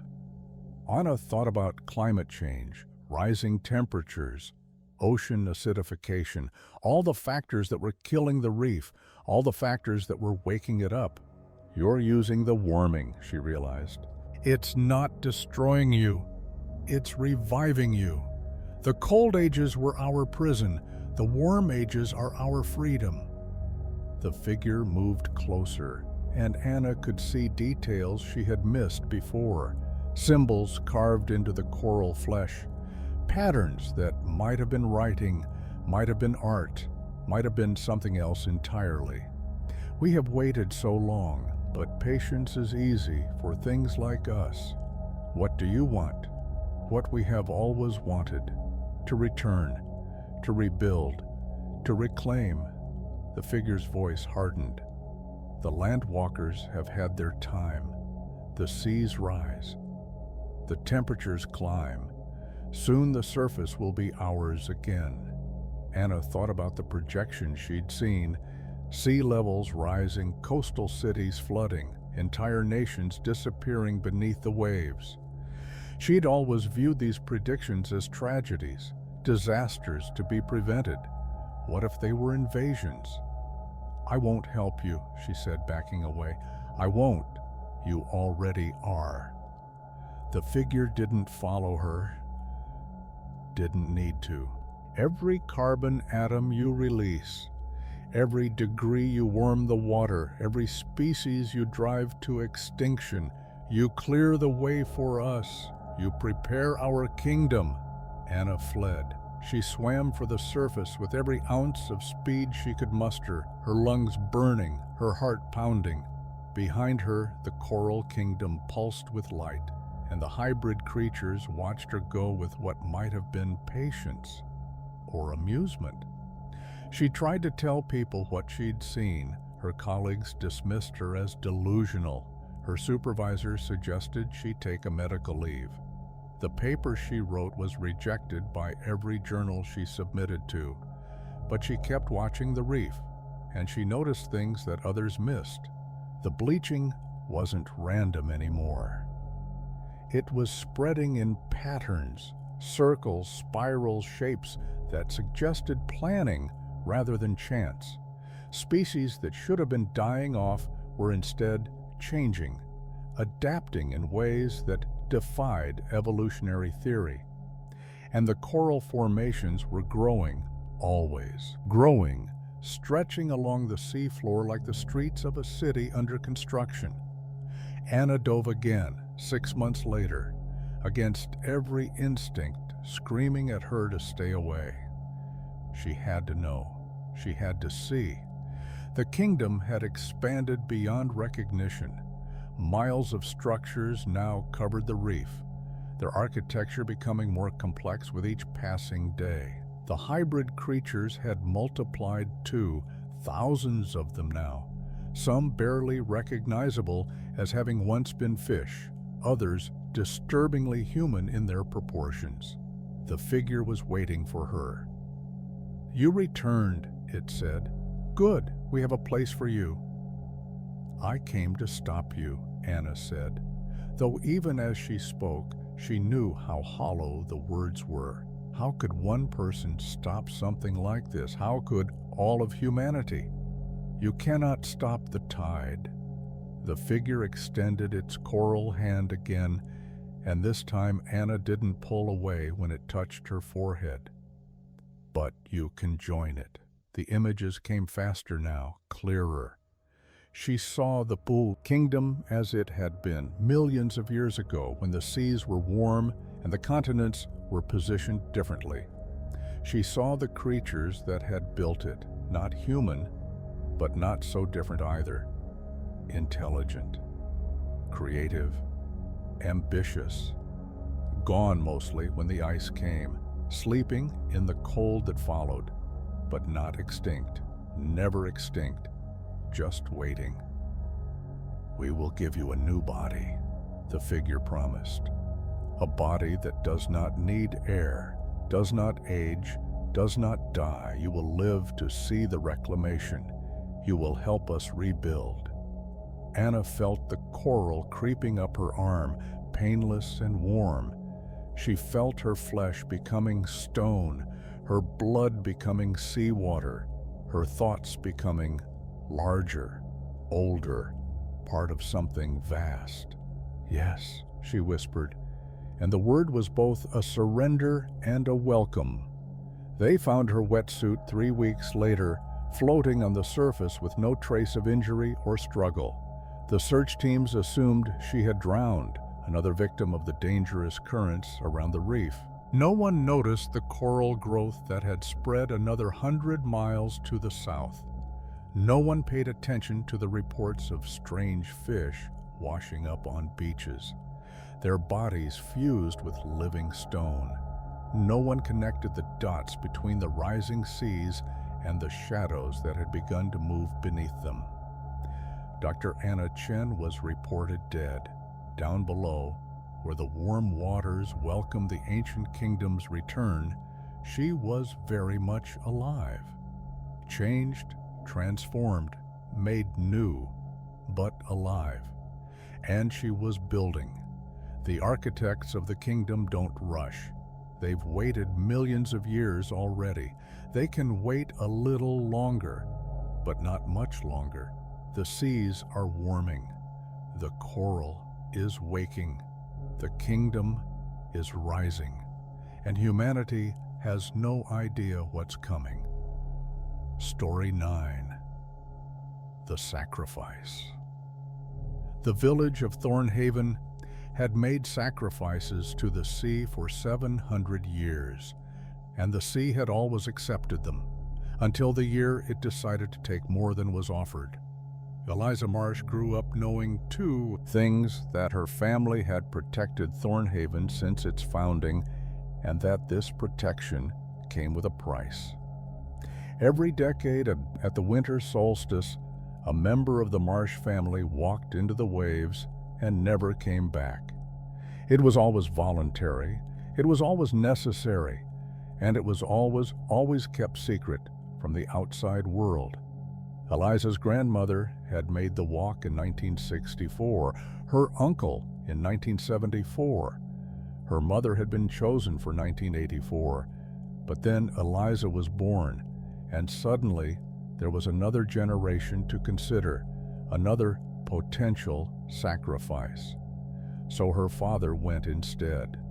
Eliza was 4 years old when she watched him disappear into the black water, his figure illuminated by torchlight until the waves swallowed him whole. She didn't understand then. She barely understood now, 36 years later, standing on the same cliff where he had stood preparing to make the same choice. "You don't have to do this," her daughter said behind her. Lily was 16, old enough to understand, but young enough to believe in escape. "We could leave, move away, end this. Others have tried."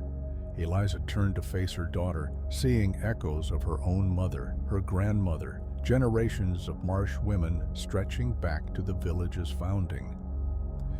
The Hendersons left in 1892. Their ship sank before it reached the horizon.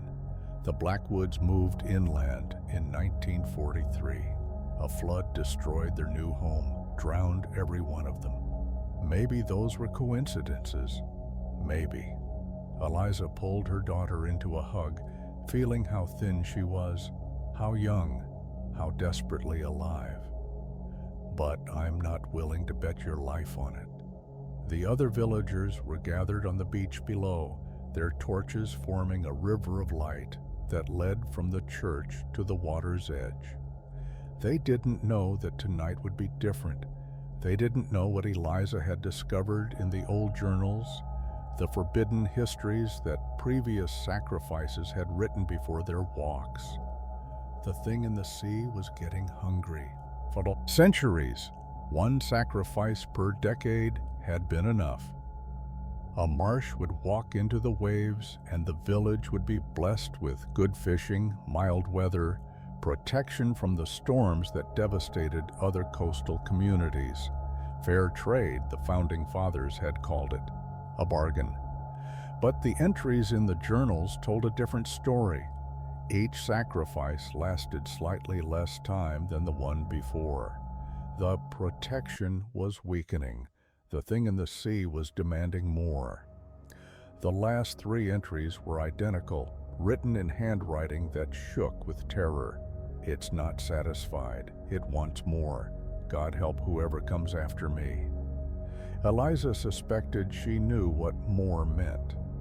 The procession reached the water's edge, and Elder Harwick stepped forward with the ceremonial knife. This was the part Eliza had never seen before, the part that happened after the walking, but before the drowning. "Blood calls to blood," Harwick intoned. "The covenant is renewed." He drew the blade across Eliza's palm, and she felt the sting of salt water as her blood mingled with the sea. The effect was immediate. The ocean, which had been calm despite the winter cold, began to churn. Something was coming. "Go now," Harwick urged, but Eliza didn't move. She was watching the water, watching the shape that was rising from the depths, watching what 700 years of sacrifice had fed. It was vast. That was the first thing she registered, a vastness that made the word seem inadequate.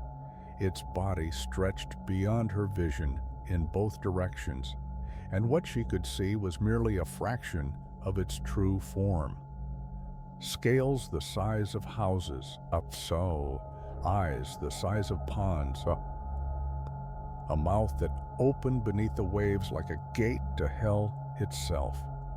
But it was also beautiful, terrible and beautiful in equal measure, the way a hurricane was beautiful, the way death was beautiful when you'd spent a lifetime preparing for it. "Marsh, daughter, Adcher." The voice came from everywhere and nowhere, vibrating through the cliff, through her bones, through the marrow of history itself. "You are late." "I had to prepare," Eliza said. Her voice didn't shake. She'd practiced for this moment her entire life. "You have brought something different." The creature's attention shifted, and Eliza felt it like a physical force. "You have brought a choice." Behind her, Lily gasped. The girl hadn't followed down instructions. She was supposed to stay at home, supposed to be safe. But some part of Eliza wasn't surprised. Marsh women were stubborn. It was their defining trait. "The bargain needs to change," Eliza said. "One sacrifice per decade isn't working anymore. You're still hungry. Always hungry." Was that amusement in the creature's voice? "Your kind breeds like rats. One every 10 years barely touches my appetite." "Then take me now and let it end. Let my daughter live free. Let Thornhaven find another way. Or..." The creature rose higher, and Eliza saw more of its face, if face it could be called. Ridges and valleys, ancient and alien, marked with barnacles and scars that spoke of battles with things even larger than itself. "Or I'd take you both, the mother and the child, 2 sacrifices instead of 1. The bargain would be renewed." Lily was beside her now, grabbing her arm. "No, Mom, no. I won't let you." "You don't have a choice." Eliza pulled her daughter close one last time. "Neither do I. Neither did any of us for 700 years. She stepped into the water. It was cold. Cold beyond cold. Cold that stole the breath from her lungs and the thoughts from her mind. But she kept walking, kept moving forward, feeling the sand give way to rock and the rock give way to nothing as the sea floor dropped beneath her feet. The creature descended to meet her, its mouth opening like a cathedral door. Inside, she could see light. Bioluminescence, she told herself, just biology. But it looked like stars, like a universe unto itself, contained within this thing that had devoured her family for generations. "Marsh daughter," it said one last time, "you are brave." "I'm a mother," she replied. "That's the same thing." She let the water take her. On the beach, Lily screamed as her mother disappeared into the creature's maw. The villagers watched in silence, their faces masks of resignation and guilt, as the bargain was sealed for another decade. But something was different this time. The creature didn't submerge immediately. It lingered at the surface, those vast eyes sweeping across the crowd, lingering on faces that flinched away from its gaze. "The marsh line ends tonight," it announced. "The daughter carries no children. When she dies, the covenant is broken." Elder Harwick fell to his knees. "What does that mean for us? What will—" "It means you have 40 years, perhaps 50. The creature began its descent, its body sliding beneath the waves with surprising grace for something so enormous.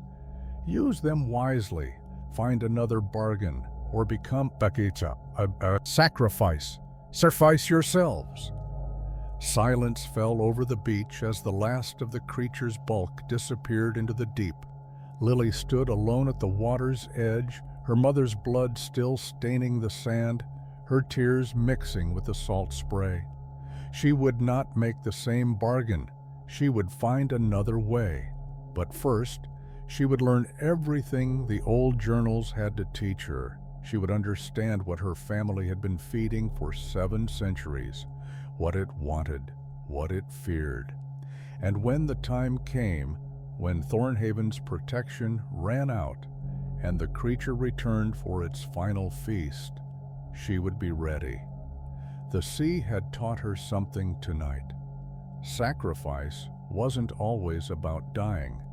Sometimes it was about refusing to let others die in your place. Sometimes it was about fighting back. Lily Marsh turned her back on the ocean and walked toward the village, her mind already planning. The bargain might be ending, but the war was just beginning.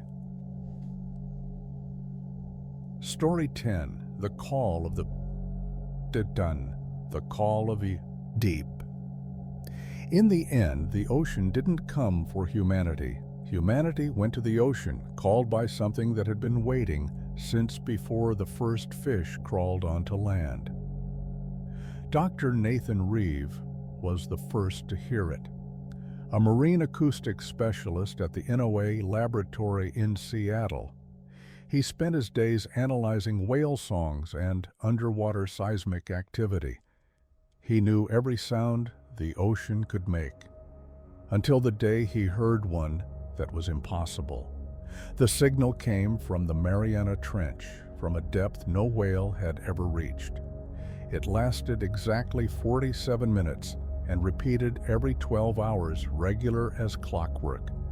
When Nathan ran it through his analysis software, the program crashed. When he rebuilt the program with stronger filters, it crashed again. The sound didn't match any known pattern. It wasn't random noise. It wasn't seismic activity. It wasn't biological in any way Nathan could determine. But it was definitely calling. He made the mistake of listening to it through headphones, unfiltered. Just a few seconds, just enough to confirm what his instruments were telling him. Those few seconds changed everything. The sound entered his skull and didn't leave. It echoed in his dreams, whispered to him during waking hours, drew his attention to the ocean whenever he could see it. The water seemed different now, deeper, darker, more alive. When he looked at maps, his eyes were drawn to the blue, to the vast, unexplored spaces that made up 70% of the planet's surface. Something was down there, something wanted to be found. Nathan wasn't the only one affected. Reports started filtering in from around the world. Fishermen abandoning their boats to swim toward the open ocean, cruise passengers climbing over railings in the middle of the night, entire coastal villages walking into the waves at sunset. The numbers were small at first, dozens, then hundreds, but they were growing. And they all described the same thing, A sound that wouldn't stop, a call that couldn't be ignored, a longing for depths they'd never seen, but somehow, impossibly, remembered. Nathan published his findings. No one believed him. The signals couldn't be replicated by other instruments. The victims who survived their ocean encounters couldn't explain what had driven them. The world's governments, preoccupied with more visible crises, dismissed it as mass hysteria. But Nathan knew the truth. He knew because the call was getting louder. 3 months after his first exposure, he found himself standing on a beach at midnight, the water lapping at his feet. He didn't remember deciding to come here. He didn't remember the drive, the walk, the moment when he'd taken off his shoes and stepped into the surf. But he remembered the song. It was inside him now, rewriting his thoughts, reshaping his desires. The surface world seemed flat and dull compared to the promise in that endless call. Air felt thin and unsatisfying in his lungs. Solid ground seemed wrong. Beneath his feet, as if he had been walking on the ceiling his entire life, and only now realized he should be floating, drifting, diving down into the dark where everything made sense. "Come," the song whispered, "come home." Nathan walked into the water. It was cold and dark and full of pressure, and he didn't care. His lungs screamed for air, and he ignored them. His body fought against the instinct to sink, and he forced it down, following the sound that now blazed in his mind like a beacon. He should have died. Any doctor would have told him that drowning takes 4 to 6 minutes, that the human body cannot survive prolonged submersion, that what he was doing was suicide. But the call had other plans. At some point, Nathan couldn't say when, couldn't mark the transition, he stopped drowning and started breathing. The water flowed through him like air, carrying oxygen to his cells, removing carbon dioxide, sustaining him in ways that made no biological sense. His eyes adapted to the darkness. His body adjusted to the pressure. His mind expanded to accommodate new senses, new perceptions, new ways of being alive. He descended. Hours passed, or maybe days. Time meant nothing in the deep. Nathan swam through landscapes no human had ever seen. Forests of tube worms taller than redwoods, plains of bioluminescent creatures that spelled out patterns in light, canyons so deep that the rock itself seemed to breathe. And then he reached the source.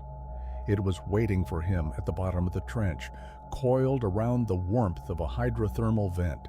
It was massive and ancient and utterly alien, something that had evolved in the darkness while humanity's ancestors were still figuring out fire. It had no shape that Nathan could comprehend, no form that his transformed mind could process. It was simply there, vast and patient and endlessly, achingly alone. "At last," it said, and Nathan understood that this was what he'd been hearing all along. Not a call so much as a cry, not a summons but a plea. "You've been alone," Nathan said, though he didn't speak with his mouth. "All this time, you've been calling for someone, anyone to find you. Since before your species learned to swim, since before your continents took their current form, I have called and no one has answered. We couldn't hear you. The signals don't travel well to the surface. I know I have tried for eons to make myself understood. Only now, as your world warms and your oceans change, has my voice begun to reach your kind." Nathan thought about all the people walking into the sea, all the lives disrupted, all the families destroyed. "Your call is killing us. I cannot stop it. I have tried." The creature's voice carried something that Nathan recognized as anguish, cosmic, incomprehensible, but anguish nonetheless. The loneliness is too great, the need too strong. When I try to be silent, the call escapes anyway. Then what do you want? What can we do? Company. The word carried the weight of eternities. Just company. Nathan looked at the creature, really looked, letting his new senses take in what his old eyes never could have seen. It was beautiful in its way, terrible and strange and utterly unlike anything he'd known, but beautiful and desperately, heartbreakingly lonely. "I'll stay," he said before he knew he was going to say it. "I'll keep you company." "You would abandon your world, your kind, your surface life?" "I would help someone who needed it." Nathan thought about his apartment, his job, his connections to a world that seemed impossibly distant now. "Besides, I don't think I can go back, not after what the change has done to me." "You could. I could reverse it. I could send you back." The offer hung between them, and Nathan realized he was being given a choice, a real choice, not the compulsion of the call, not the manipulation of an alien intelligence. The creature was asking, genuinely asking, if he wanted to stay. "Will you stop calling the others?" he asked. "If I stay, will you be satisfied?" "I do not know. The call is part of me. But with company, perhaps I can control it." It wasn't a guarantee. It wasn't even a promise, but it was hope, more hope than anyone else had offered. "Then I'll stay," Nathan said again. "Teach me about your world. Tell me your story. Show me what you've seen in all those eons of waiting." The creature didn't smile. It didn't have anything resembling a face, but Nathan felt something shift in its presence. A lightening. A lifting of weight that had pressed down for ages beyond counting. "Thank you," it said, and Nathan settled in to listen.